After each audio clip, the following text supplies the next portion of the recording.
Hi, this is an introduction to the new X-ray tech note and how you can use the information in that note to make things better for reading X-rays, particularly for musculoskeletal studies.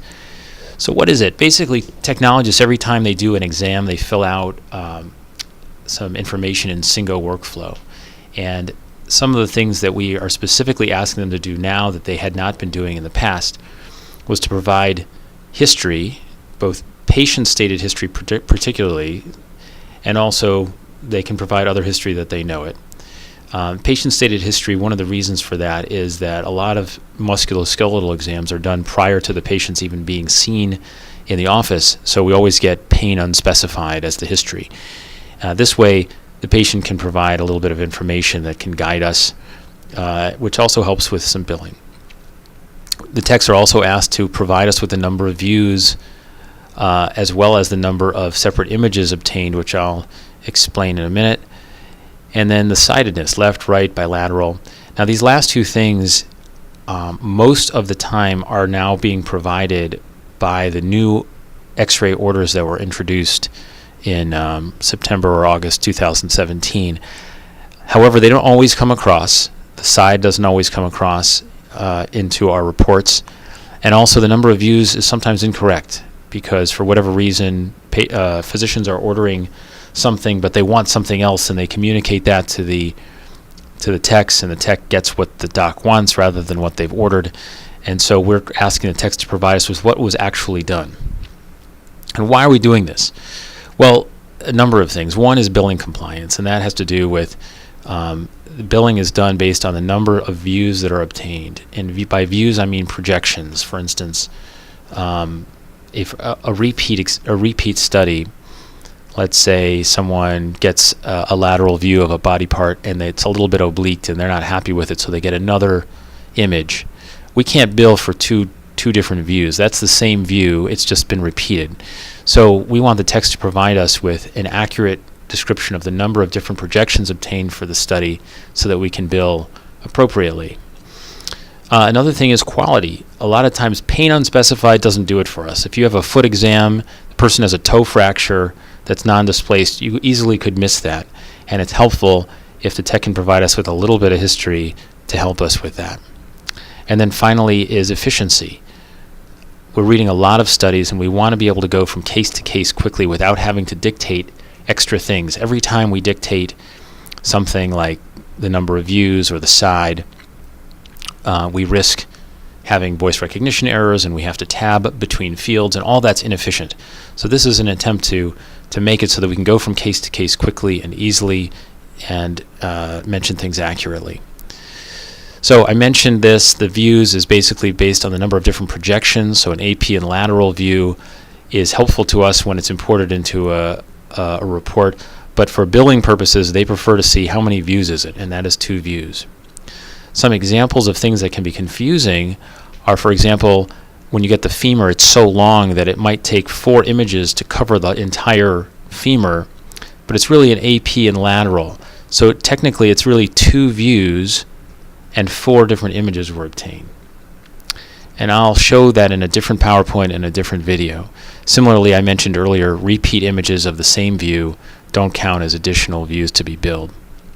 In terms of patient-stated history, we've asked the techs to provide fairly simple things, twisted ankle, or there was a laceration, so you know to look for a foreign body, let's say, or pain without injury, so maybe fracture is unlikely, follow-up after some kind of surgery.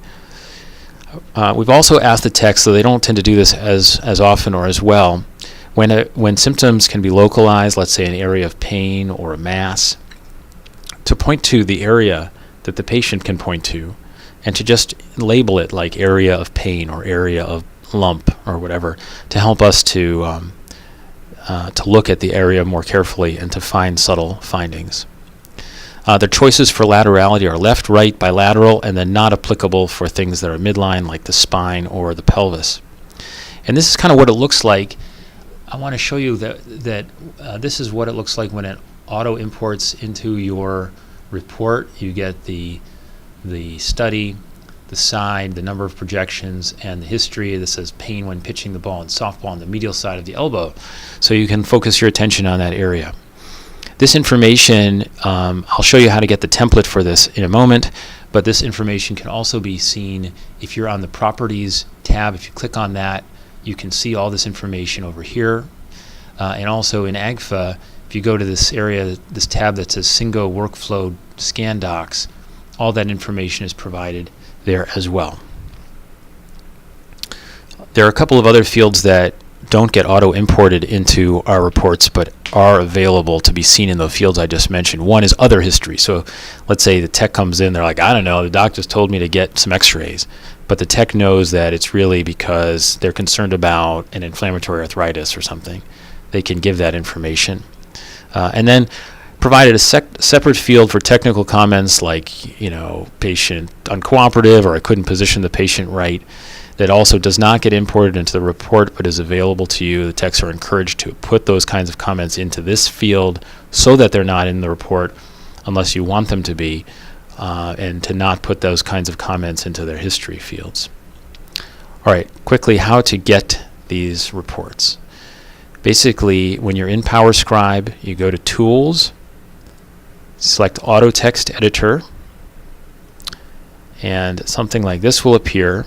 And there's a drop-down menu of Owner of Reports. Go to Musculoskeletal Imaging and select that. And then from the list of reports available, there's one called X-ray Bone, which is here. And then if you right-click on that, some options come up, and you select Clone. That will bring up the report into this kind of editing field, which you can switch around as you wish. And then it comes up marked as default, so that unless your other reports supersede it, for instance, you have a template for chest x-ray or a template for a CT of the abdomen that comes up when those orders come up, this will come up automatically. And so it asks you, do you want it to keep this as default setting? I would say yes. Otherwise, you're going to have to launch this manually each time by saying like macro XR bone or whatever you name it. One last thing just to comment on, I think that this was put in by someone else to just check to make sure that, to see if it's being used, if this kind of template is being used or not. This MXB1 I think is more of a tracking thing than anything else. Okay, that's it. I'm going to have some separate videos about the issues that can come up with number of views provided and some other things. Thank you.